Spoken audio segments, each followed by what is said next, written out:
Welcome back to the Onebar and Lupagus show. I am Lupagus, and today we're going to talk about ESPN's ranking the top 10 quarterbacks in the NFL and if it's valid or not that Kirk Cousins did not make the cut. Before we do, be sure to subscribe to the channel, like the vids, join our Patreon. Remember, this video is brought to you by Lift Bridge Brewing Company. If you're in the Stillwater area, check out the brewery itself. Stop in, have a pint or two, or check out your local liquor store. They have selections all over the state of Minnesota.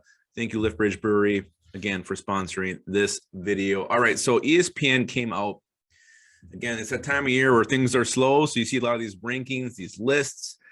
So they asked execs, coaches, players to make their picks for the best passers in the NFL. We're going to go through the top 10, some honorable mentions, and see where Kirk Cousins should lie in this list. Spoiler alert, he did not make it, like I already said. Number one, they got Aaron Rodgers. I don't know. I mean, if you're going from right now, I don't think I'd put him at one. I'd put Mahomes or Josh Allen one. But for what he's done in his career and what he can still do, yeah, it makes sense. Aaron Rodgers, you can't deny the talent there, whether or not you like the person. Number two, they got Pat Mahomes. Mahomes should be one of the top two guys. Three at worst. He did have some struggles last year, which you don't usually see him make. He did lose some weapons this year, so it'll be interesting to see how he functions and how he produces without Tyreek Hill. But again, you cannot deny Patrick Mahomes as being one of the best quarterbacks in the league. Those both make sense. Three is Josh Allen, who I just mentioned. His highest ranking was 1, his lowest was 7. Whoever ranked him 7 is completely insane. This guy is the real deal. Total gamer, a guy who can make plays with his arm or his legs.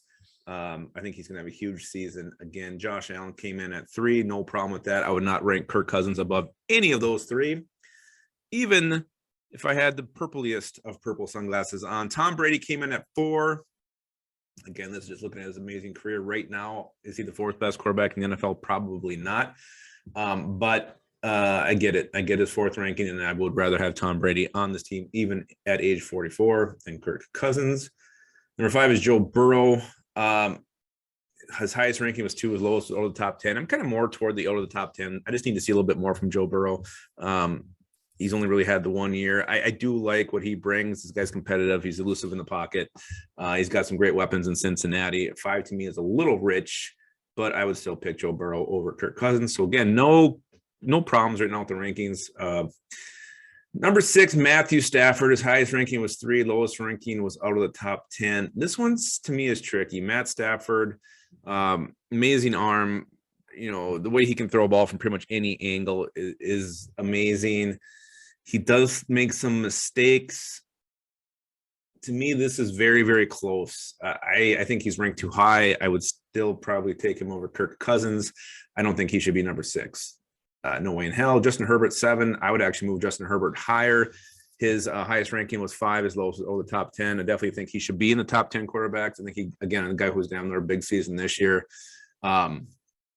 Just what he can do. Again, his accuracy, his ability to move around, make plays with his legs. Justin Herbert, that whole AFC West is going to be wild, and his play is a big reason why. Again, I would have had him a little higher than 7. I definitely would have had him ahead of Matt Stafford. I probably would put him ahead of Burrow and even Tom Brady at this point, going with Tom Brady where he is now. Russell Wilson comes in at 8. His highest ranking was 4. Lowest was out of the top 10. I have no problem with Russell Wilson at 8. Again, still a guy who you can never count out in a game. Even if you're up by 20 points, if they have Russell Wilson, you should never feel comfortable if he's the opposing quarterback. So I get it. Interesting to see how he does in Denver with some new weapons at his disposal. Number 9, Desean Watson. I don't know why he made it here with everything that he's facing. The talent can't be denied, but again, this just doesn't look great for him being on this list at this point. Right now with what's looming with Desean Watson, I think I'd actually would have had Kirk Cousins. And then we go to 10. 10 is Dak Prescott. This one I struggle with because Prescott, he has stretches where he looks amazing. He has stretches where he looks like ass. So I don't know if I would put him in the top 10, and I'd still probably take him over Cousins, but Prescott to me is way too up and down. So when he's hot, he's great. When he's not good at all. Then they got some honorable mentions here. They got Lamar Jackson. Again, Lamar Jackson, I would have put it over Prescott. I would have put in over Watson for sure. Definitely would have had him in the top 10. So yes, Lamar Jackson did have some issues at times last year, but again, with what he can do with his legs, he is a underrated passer. Now he has 17 tight ends to throw to. Lamar Jackson.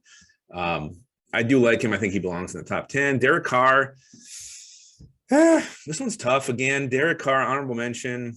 I put him pretty damn close to Kirk Cousins. I just look at what he can do. He threw for 4804 last year. He's got some good weapons there. He's in games that are always back and forth, high scoring games. They're always gonna be airing this thing out. Does make some mistakes. To me, Derek Carr, Kirk Cousins is close. I'd probably go with Derek Carr. Kyler Murray is the last one they did for an honorable mention. And if you're looking at the first half of the season last year, yeah, Kyler Murray should have been in the top 10, but he was so god awful for the second half of the season, especially when they were trying to get into the playoffs. He was just making terrible decisions with the football. Couldn't hit an open target. So Kyler Murray, to me, this is fine. He can be off the list. Oh, does turn out though, Kirk Cousins did receive some votes. So good for you, Kirk, receiving some votes. I would probably put him, looking at this list, I think I'd have him about 12, somewhere about 12. It's too bad Onebar's not here to throw this back at me and see what he thinks, but I'd probably put him around 12. I agree for the most part, a lot of ESPN's rankings and to leave Kirk Cousins off this list. But hopefully that just fuels some fire to our quarterback. He comes out and has his biggest season yet in an offense, which he really should. I mean, Kevin O'Connell is his boy. A lot of weapons here for Cousins. I think they're going to be throwing the ball a lot more. So I think Kirk Cousins, when it's all said and done, he will be a top 10 quarterback this year. But right now, fair. It's fair to leave him off. Let me know what you guys think in the comments. Should Kirk Cousins have cracked this list? Should he have not have? Where would you put him? Would you put him top 15? Would he make your top 20? I got him at 12. And also, guys, remember, keep your skull in your hole.